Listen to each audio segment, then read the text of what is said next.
Locked On Dolphins. It is power to the pod. Anything and everything that you guys want to talk about, it's our weekly mailbag. So let's go ahead and dive into the deep end and figure out what's on Dolphins fans' minds everywhere as we get ready for week 10 of the 2022 regular season. You are Locked On Dolphins, your daily Miami Dolphins podcast, part of the Locked On Podcast Network, your team every day.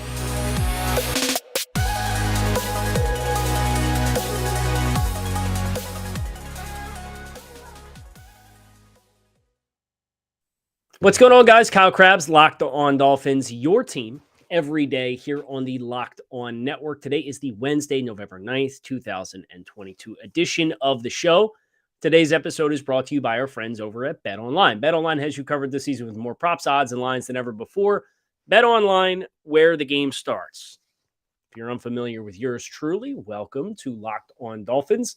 Lifelong Miami Dolphins fan. I'm the co-founder of DraftNetwork.com, and I'm very excited today to let you guys do all the heavy lifting. And you guys get to decide what it is that we are talking about here today on the show. It's Power to the Pod, the mailbag, clever podcast, Dolphins pod. We're all a big family in this together, right? You know, I thought it was a clever little pun when I cooked it up, but then again, I'm a dad, and these dad puns and such might miss the mark, but it's the best I got. So hope you guys don't mind as we dive in here. So we have a bunch of reviews. We have a bunch of social media questions. I got a couple different screens up with all different kinds of submissions. And we are going to work through as many of them as we possibly can over the course of the next 30 minutes or so. So sit back, relax, pour yourself a glass of whatever, and let's go. Let's talk about our Miami Dolphins, the 6-3 Miami Dolphins with a chance to go to 7-3 for the first time since 2001 with a home game against the Cleveland Browns this weekend. Tim Trebo left our first review question. Love the pod, love your insight. With Liam likely done, an immediate replacement is needed. How would you feel about a reunion with Eric Flowers, who is currently a free agent, only 28, and had one of his best seasons with the Dolphins? If not him, who? So Eric Flowers is a player in my mind who is a much better fit for what the Dolphins used to be up front, which is more of a gap system. So two different kinds of rushing ideologies. You know, largely there's zone rushing, which is we're going to flow and allow defenders to declare themselves into gaps and then let the back cut off of them. And then there's gap, which is we are going to displace defenders against their own will, no questions asked, and create a hole with our ability to move bodies at the point of attack. Flowers is much more the latter than the former. And Miami is very much a former these days. So I don't think that's a great fit. What's Mackenzie Alexander up to these days is the follow-up from Tim Trebo. And Mac signed, was injured, placed on IR, and therefore, unfortunately, is unless they cut him and have an injury settlement, and then they make a new contract, that would be the only way in which Mackenzie Alexander would be able to play this season. You would have to release him from his contract. He's on IR. The injury, I do not know the specifics of the injury, but it has sounded like it's a season ender regardless. So an unfortunate situation for Mackenzie Alexander. Of course, that was one of the swings of the bat that Chris Greer took to add the necessary veteran depth to that corner room in the first place. Lawn order. I don't know if it's supposed to be law order, like law and order with just an N, or lawn, like your backyard order. I don't know.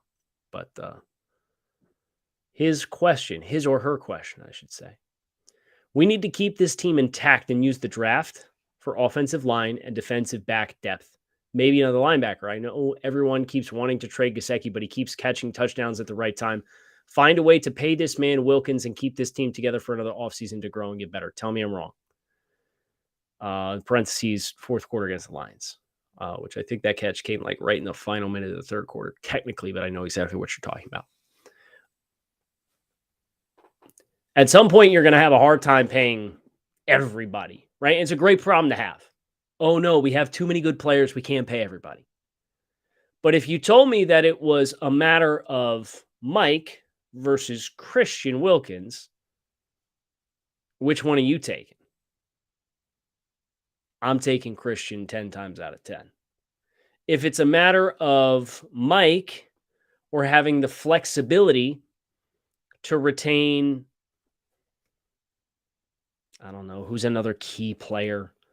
Duke Riley and Nick Needham, just as examples. I would take the guys on the defensive side of the ball. The volume that Mike gets these days and his lack of correlation to how many times are we going to listen to Mike McDaniel in a weekly press conference talk about how the tight ends are an extension of the offensive line? He said that on Monday after the game against the Bears. He said the tight ends are an extensions of the offensive line. So I get Mike has had success with this team in the past, and I get Mike has made some big-time catches this year. Yeah, it's part of the resume. But every time I hear this coach talk, he alludes to the tight ends being the things that Mike is not necessarily having as the hallmarks of his game. So that's where I choose to land on it. I'm not telling you that you're wrong.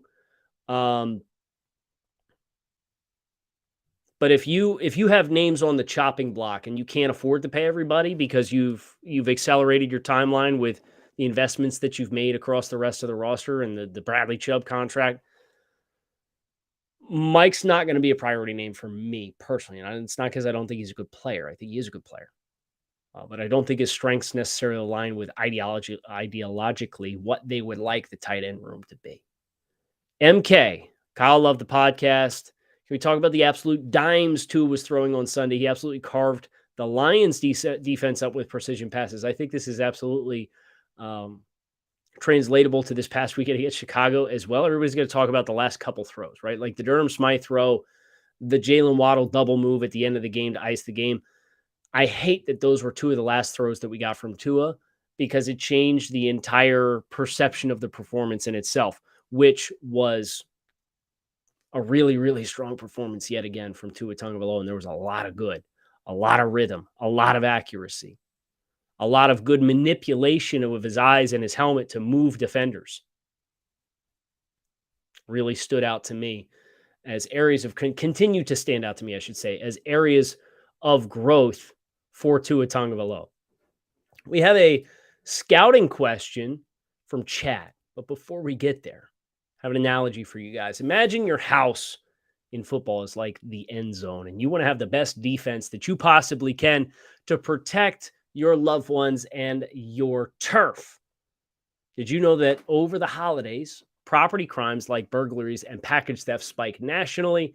That's why our friends at SimpliSafe Home Security are offering 50% off their award-winning security system so that more families can feel safe and secure this holiday season. Order your SimpliSafe system for half off today and enjoy the advanced security and greater peace of mind that comes with that this holiday season. SimpliSafe is a whole home security with advanced sensors for every room, window, and door with HD security cameras for inside and out.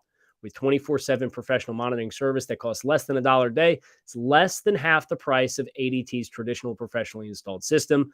Don't miss your chance to save big on the only security system that I would recommend. Get 50% off any new SimpliSafe system at simplisafe.com/lockedonnfl today. This is their biggest discount of the year, so do not wait. That is simplisafe.com/lockedonnfl because there is no safe like SimpliSafe. Chad's question, two scouting type questions for you. One, can you explain the difference between a hand-in-the-dirt defensive end and a blitzing outside linebacker? And why is Jalen Phillips more effective as one or the other? Second, the unsung hero of the offense is Teron Armstead. When in the game, he eliminates any pressure or rush to his side of the ball. If you were Chris Greer, who's a small school right tackle prospect that you would be looking at on day 2 of the 2023 NFL draft. That is a couple of great questions. As far as what you would like in a 4-3 defensive end versus a 3-4 rush linebacker, usually the rush linebackers are a little leaner. I think that's what makes a guy like Jalen and a guy like Bradley Chubb pretty unique, is they're guys that are both floating around in the 260s, 270s. And but they still have the explosiveness and the flexibility through their frame to rush from a 2-point stance as stand-up outside linebackers. That usually comes with wider angles, which is what makes that explosiveness really important, because you're starting from further away. So you need to close that distance and really stress those tackles upfield. Whereas the guys who put their hand in the dirt are more traditionally the guys that have a lot of power in their hands, so that they can, when they throw their hands, they can jolt blockers and create displacement and roll their momentum through first contact to then create a softer angle to continue to pursue to the quarterback. Usually the defensive ends who are hand in the dirt are a little bit better at some of the gap control stuff that you typically see with the Dolphins defense, the gap control stuff. So I'll give you a couple players on the Dolphins defense. Emmanuel Ogbah is more traditionally a hand in the dirt defensive end. Andrew Van Ginkel is more of a rush linebacker. What makes Phillips and Chubb really appealing players is they have the power and the size and the physicality to play the Emmanuel Ogbah role, but they have the explosiveness that matches what Andrew Van Ginkel has. I'm not yet up to school on my small school right tackle. So I'm going to ask you to come back, leave another review, wink, wink, nudge, nudge, nudge, and ask me that again. Finkel. Jalen Phillips gets held more than any pass rusher I've ever seen, and it is never called. Is this something you've noticed, or am I just being a homer? I also have concerns about the job Josh Boyer is doing. He's great at making in-game adjustments, but hasn't seemed capable of formulating a successful game plan to open the game. We get put in a hole every week because of it. I see guys like Raekwon getting snaps in situations you wouldn't expect him to be in, like 2nd and 12. And we put Steeler against tackles a lot more than I would expect. Don't get me started on Roberts. Do you have concerns about Boyer given the choice? Would you change the defensive system that we run? Not right now. I think the analogy that I've used is you're aiming for a moving target, right? Because every time you feel like you figure personnel, there's another dynamic change that comes with the personnel, whether that's, oh, well, we'll have Byron Jones for the start of the year. No, you don't. You're going to lose 2 more corners in the process from the time training camp ends to the time the actual season starts. Well, that sucks. So we work on that. And then we just kind of have the attrition. Nick Needham goes down. Brandon Jones goes down. Bradley Chubb comes in. I thought defensively for the first month, the Dolphins were in pretty good shape. I thought they did a really good job against Cincinnati on Thursday Night Football until Xavier Howard went down. They'd given up like 19 points or something like that. And then Howard goes down and you don't have Jones or Howard. And that's when Chase hits your big play. And then you throw an interception that sets Cincinnati up in scoring range. Buffalo was bend but don't break, but a really good master class as far as a strategy. The New England game to start the year was a really good master class. Baltimore was too many explosive plays in a kickoff that was run back for a touchdown. That's not on Josh Boyer, right? But you look at Rashad Bateman had 1 catch where Xavier Howard, quite frankly, kind of let himself down with his fundamentals. And you had a linebacker who did not get up over the top against a QB run against a 4-3 athlete, Lamar Jackson. So that's 21 points out of the 38 that you conceded on a special teams play and 2 explosive 70-plus yard scores that are simple mistakes that come down to execution. So then you kind of go through the attrition, and then you have the Pittsburgh game, and they don't have any corners, and they seem to find something. And then the following week comes out, and Detroit, once upon a time, the first 4 weeks of the season, was the top scoring offense in football. I'm not too mad that Detroit scored some points, and they shut them out in the second half. As far as starting the game, yeah, it's a concern. Tackling the open field is a concern. And mixing strategies, I'll be interested to see if that continues to evolve, but I think they're going to be selective. And it really felt like against Detroit, they said, hey, or against Chicago, and quite frankly, Detroit as well, they said, hey, we can match these guys in man coverage. We're going to play more man. They still played a fair amount of zone, but they played more man than I expected. And what Chicago did was Chicago ran a lot of 3-man route concepts. So they left extra players in. And I think what the Dolphins did in response to that is we're playing man coverage at a higher rate, and they're not releasing everybody out into routes. So we're going to add those players onto the pass rush plan. And it takes bodies out of space. And then that's where Justin Fields really capitalized and took advantage. So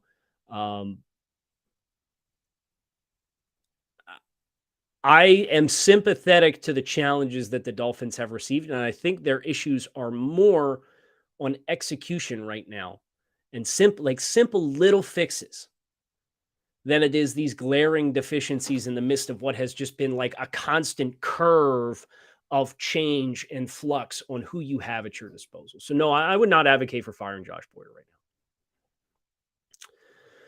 now. This one from Dark Sky. It came before the Bears game.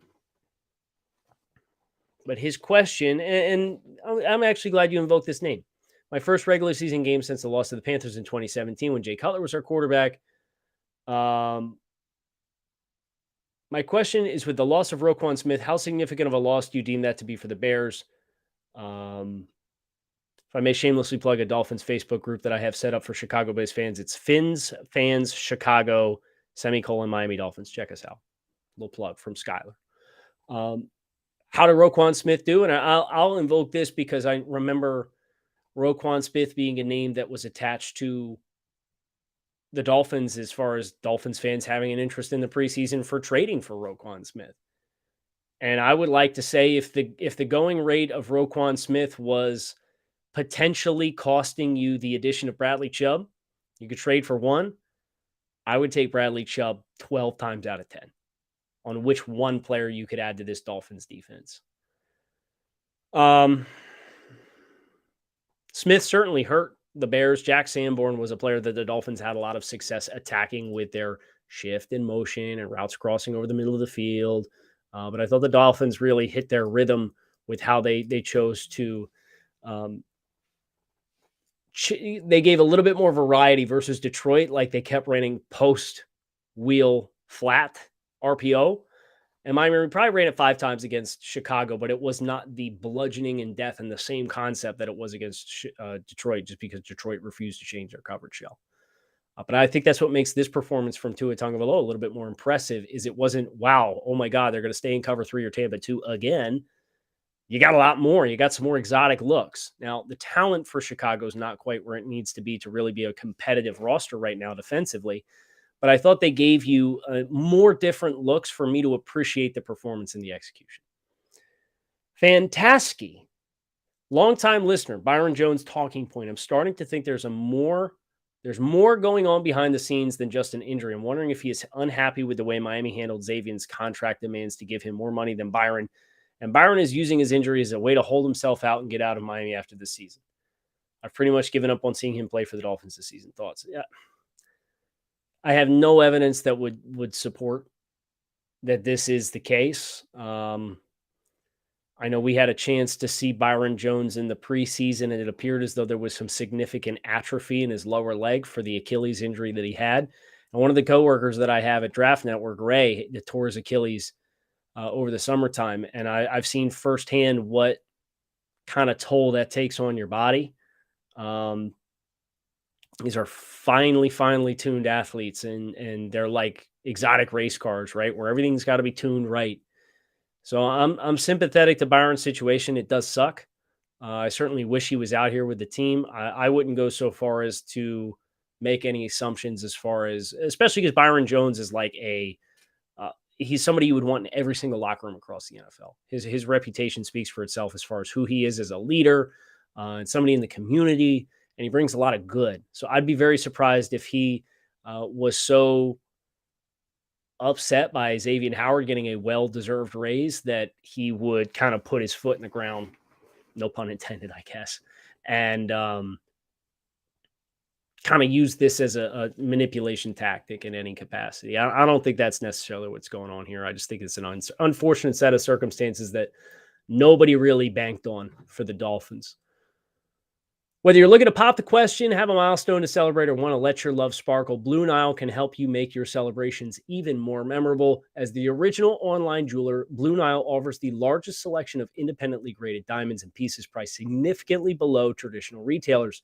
Blue Nile has helped millions of couples create their perfect engagement ring. Their easy online tools let you choose the diamond shape, size, and clarity, as well as the setting style. If you're looking for a piece of fine jewelry to commemorate a special milestone, but having trouble choosing, Blue Niles has jewelry experts on hand 24/7, available via phone or chat to help you find a memorable gift for every budget. Make your moment sparkle with Blue Nile. Go to BlueNile.com and use code LOCKEDON to save $50 on your purchase of $500 or more. That is BLUENILE.com. Code LOCKEDON to save $50 on your purchase of $500 or more. BlueNile.com/LockedOn. We got a couple more. We got a bunch more, actually. Okay, we got to speed this thing up here. Doug and Giselle leaving an A++ review. Rarely miss a show. Now that Chubb is here, Miami will sign into a long-term contract, which is already done. What does that mean for Christian Wilkins? I would hate to see him walk because Miami can't afford another big contract. Would really rather Miami show love to their own. Thanks. I wouldn't worry about it. Christian is on pace to play this year next year, 2023, on the 5th-year option. That is fully guaranteed money. So I'll try and talk a little bit through here how the salary cap works. So the Dolphins are locked in to pay Christian Wilkins right around $10 million next year of fully guaranteed money. And as it currently stands, that is divided across 18 weeks or however many weeks. I think it includes the offseason.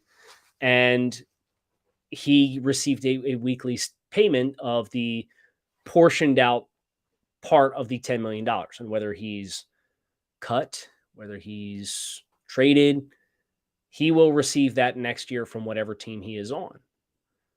But what the Dolphins can do from a salary cap perspective is they can sign Christian Wilkins to a contract extension this offseason and say, okay, we are contractually obligated to give you $10 million. I'm just going to use the round number because it's easier that way. Instead of dividing that all out, why don't we actually pay you $15 million this year in the first year of a new contract? $12 million of that is paid to you at signing when you put pen to paper. The other $3 million is your salary that is then divided up and paid out throughout the entirety of the year. The way the salary cap works is I can take that $3 million and divide it out, and you're responsible for that in 2023 cap. But you can take the $12 million that you paid him instead of the 10, and you can divide that cap hit up across all of his seasons. So let's say they sign Christian Wilkins to hypothetically a 4-year contract extension. Instead of being responsible for $10 million of cap in 1 year, if you pay him the $12 million signing bonus and he gets paid $15 in total, $3 million that he's responsible for, that is his salary for the year, and then 1/4 of the $12 million that he received at signing. And then each of the remaining years of the contract is the other 1/4 of that $12 million. So you could sign him to an extension, pay him more money in cash in 2023, but in this hypothetical, instead of $10 million, it would be $6 million, 1/4 of $12 million, which was the signing bonus, and then the $3 million salary. So Christian Wilkins gets more money. The Dolphins get to divide up the salary cap space, and they save $4 million against the 2023 cap by signing Christian Wilkins to a contract extension. It's a big strategy tool, and it's something the Dolphins will have in their back pocket that I think they'll take advantage of with Christian Wilkins for sure. But that's why I'm not concerned about a new contract. But, as you look at 2024 and 2025, well, then, yeah, you're going to have to look at who are players that are under contract: Byron Jones, Emmanuel Ogbah, and who are those players that you can transition away from and save against the salary cap that you didn't pay $20-something million to 4 years ago, that you're still got to pay out 2 years left of whatever that prorated amount was. So I hope that helps from a Wilkins perspective, but that's why I'm not too concerned about his status moving forward for the team. Cushing Canes. Kyle, been really fascinated with the way Mike McDaniel uses motion and personnel to get players that excel at blocking, like Ingold, out in front of our speedy receivers on the outside to create opportunities for additional yardage. I know you watched the tape. Do you think this is something other teams will start to pick up on? So I wanted to give some love to Ingold in general. Dude is a baller. Love watching him play. Yes, I agree. You can, to some degree, you can know that it's coming, but this is where it's important to have the checks within your system. You can come out in the same look and you can have the same play called, but if defenses cheat to accommodate for that, this offense largely has a lot of opportunities at the line of scrimmage to kill plays or adjust plays to go where the defense is not. So a lot of play calls have an automatic adjustment that's baked into it where if they see it coming, then yeah, we'll go over the top of it. But that's where it's important to layer things. So yeah, maybe Alec Ingold on a bunch of these ends up running across and picking off a corner to create a block. Well, one of these times, and I know they've already done this once this year, they ran it out of an I formation out of the backfield. You're going to go play action pass, and he is going to go straight past that corner, and Alec Ingold is going to run downfield. And if they cheat it and they try and jump it, and it's not actually the block, it's the route, you're going to have a big play. So having those little things to keep it honest in addition to the checks at the line of scrimmage, I think are the ways that the Dolphins are successful in avoiding the cheating, so to speak, as cheating on plays. Man who can't even play. Awesome work on the trade deadline show. Very excited to see the defense get help. Also excited to get Jeff Wilson. Think he will be a great fit in the backfield. When is Byron Jones due back? Is there a clear timeline yet? No. Mike McDaniel on Monday said there is no change on the status for Byron Jones, which is a bummer. And hopefully we get some looks at a different report from Coach McDaniel in the weeks ahead. Really looking at this bye week in week 11. Because that's going to be a long time without Dolphins football. Gunslinger, Eagles undefeated season or Bills Super Bowl. This was one of the ones that was asked last week that I passed on, and we had somebody who responded with what they think. I'm 46 years old. I've been a Fins fan since the early Marino years. I appreciate what the Dolphins undefeated team did, but I have no connection to that team. Probably one of the few Miami fans that is exhausted by the whole cork-popping waiting game every season. I want a team not in the AFC East to go undefeated and put it to bed. Saying, thanks so much for the great pod every day. Okay, so we got at least one Dolphins fan out there that would say, if you had the undefeated Eagles playing the Bills in the Super Bowl, give me the birds. What about you? What do you think? Another one from Finkel. We got two more. Okay. You mentioned before about how your process of receiving Power to the Pod reviews, how they take multiple days to get to you. This can be frustrating as times, as now at least half of your questions regularly come from the previous week. I'm going to use a Kyle Krabs term and say this is bad process. Is there anything that can be done so that there's a known cutoff for them to get to you that week and that can cut off point not be Sunday? Can't tell you how many times I'm about to send something in on Monday morning. And I don't, because I know it won't get to you till the following week. This post isn't meant to insult you. No insult taken, but hoping we can get a better process for back and forth communication. Well, I'll put this back on you. This is, after all, Power to the Pod, and it's all of your show just as much as it is mine, especially on Wednesdays.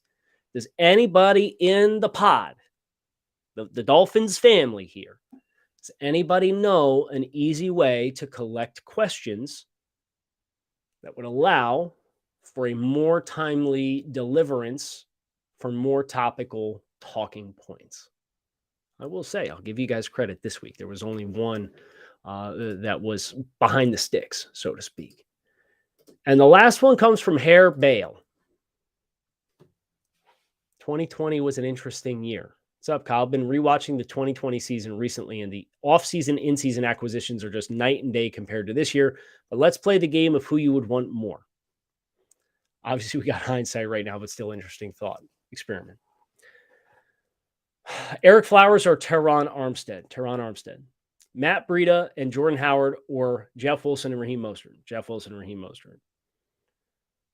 Lawson, Van Noy, and Agba, or Chubb and Ingram. Karras or Connor Williams.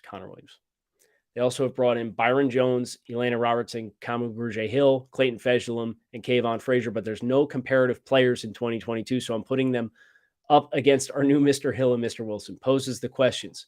What was Flores cooking? I have a lot of thoughts. on the offensive ideology of the Brian Flores-led Miami Dolphins that we'll get into at some point, maybe on the bye. But yeah, I think you bring up some great points here. From a personnel standpoint, the Dolphins have been a lot more aces often. Now, you could still question the Cedric Wilson signing. You could still question the Mike Gesicki franchise tag. There are going to be questions, right? There always are. But with the benefit of hindsight, I think you look back at these additions versus the ones from that 2020 year, and you feel pretty good about the direction of offensive football for the Miami Dolphins. Hope you guys enjoyed. Power to the pod. Fins up. Keep it locked in right here on Locked On Dolphins, your team every day. Appreciate you guys carving some time out of your day to listen to the show. Make it a great rest of your Wednesday. Talk with you.